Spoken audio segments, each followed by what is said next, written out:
Yo, welcome back. Yes, so today I'm looking at a Yeezy 350, the core black white. Let's go.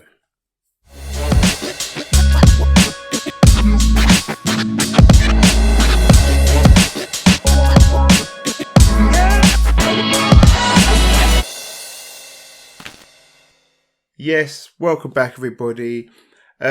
These kind of slipped under the radar for me. So I've got my hands on them and I thought it'd be a good review because I think these are a solid kick and definitely one to have in your collection.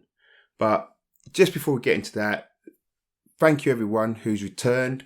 To all those who are new, my name's Patrick T. I do reviews on all kind of kicks and trainers.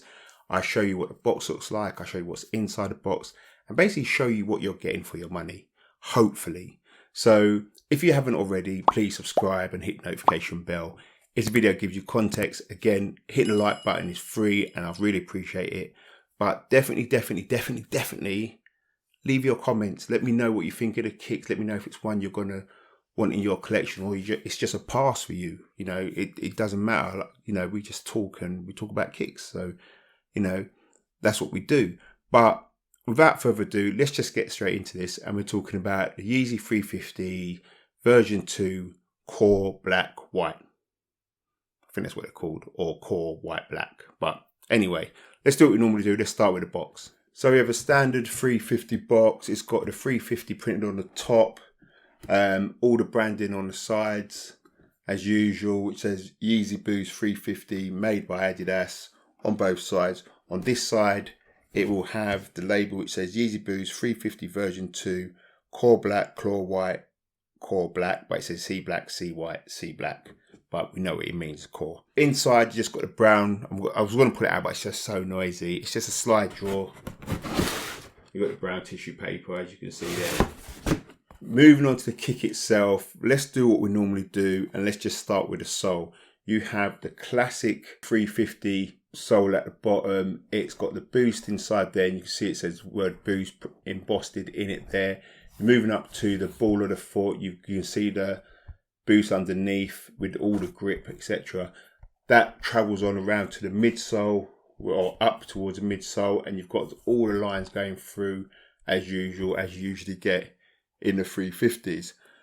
First thing you'll notice about these is the top is completely black, apart from little subtle speckles of, I'd call it beige, if I'm honest with you. You've got a massive line going through the middle here. And it says SPLY-350 as usual. As you can see, I've got the black ones there, which is really hard to see. But you can see the red coming out and that says the same thing on that one as well. The fly knit, it's not fly knit, what they call it in Adidas? I can't remember what they call it. Let's just call it a knitted upper. Okay, and I apologise for everyone who does know it. I'm not trying to be obtuse. I just cannot remember what it's called right now. So, but the knitting on the top is a classic 350 knitting. On the side, you've got the really tight knitting, which enables you to see that writing on here. Then when you go up onto the top of the trainer, you have a more rough type open web knit on the top. The laces are not the infinity laces what you started getting with these 350s back in the day. They're just a standard laces which you can then undo. They weave in and out of the shoe as usual on a 350. Yeah, you didn't get an extra pair of laces either.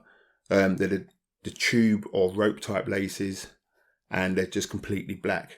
What I have noticed going through this shoe is that you've got speckles of that beige. The beige was on the side, you've got speckles of that going through all the black. And just where it fades out on the heel, like those speckles just carry on like a splattering of the speckles on the shoe as well.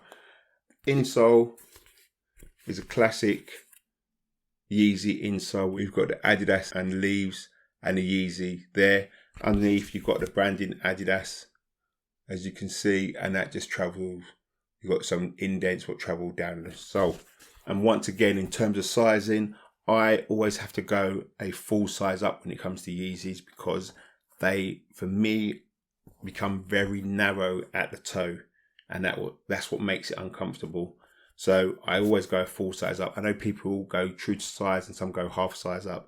But for me, just to make sure that comfort is right, I always go full size up.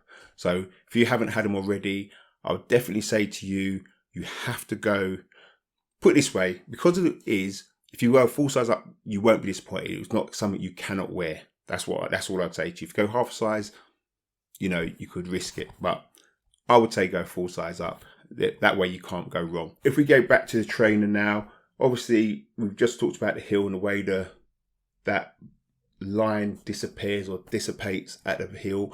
If we go to the top of the heel, you've got the 3 Adidas stripes that run through right to the bottom of the heel. The pull on the heel is quite high, and obviously it's wrapped around with a nylon ribbon around the whole of the top of the shoe up onto the top of the tongue, which is just a part of the shoe itself. The padding is quite generous in terms of the heel and just around your ankle. So, you know, you should have a snug fit there, and you'll definitely lock into the shoe here when you put your heel in, because it is quite a deep heel going through there. So you shouldn't have no issues with slipping or anything like that when you put these on. These are definitely like a sock. If you haven't worn a 350 before, they're like a sock. They're going to mold to you. That's why I say if you go a half size up, if you go a full size up, you're not going to be in trouble, because it can still fit you. You're not going to be slipping in and out of these. Definitely.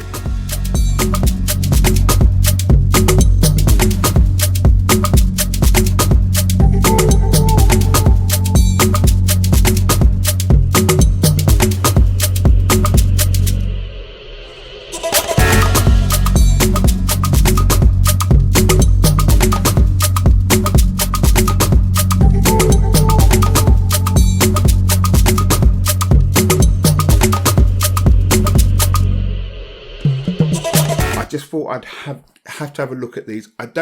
These are not the reflective ones. I can definitely see these are not the reflective one. But for if you had to have a Yeezy in your collection, which is not costing too much on resale now, and it can be worn with anything, I'll definitely say these core black white or core white black are definitely one I would recommend for you to get in your collection. It's low maintenance, obviously, because of the color it is. And yeah, for comfort, you cannot beat this Yeezy. I'm telling you now, the closest to it, so I've heard, because I haven't got them, is New Balance, which are meant to be ultra comfortable. But you can't go wrong with a Yeezy 350. You can wear them all day, every day, without, you know, feeling your feet or feeling tired or anything like that. Not much more to talk about on here. It's a classic 350 silhouette in a core black and white or core white and black.